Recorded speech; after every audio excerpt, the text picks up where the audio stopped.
loss of working forests is one of our country's greatest environmental challenges. That's because of how important working forests are and what they provide to our society and our country.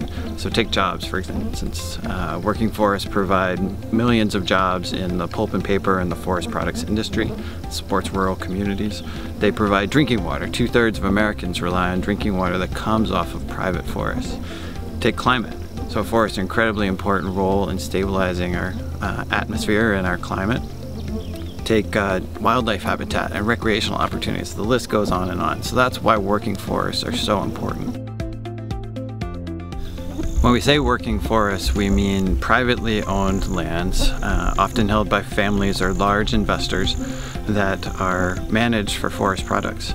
And when we look across the country, we see that these properties are changing hands and being sold off in smaller and smaller pieces, and that has huge environmental implications.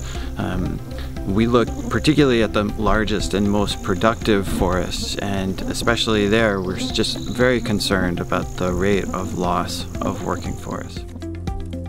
We developed the Working Forest Fund as our dedicated tool to protect working forests. It's the only fund of its kind.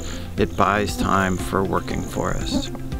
We use it to identify and acquire the most important working forest, to give ourselves time to put permanent conservation protections in place, and then to sell the property back out into the private market, subject to those restrictions.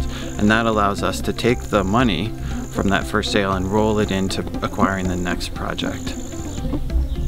Every day, America's working forests are more and more at risk, but we have an opportunity to protect them. Acting now is critical.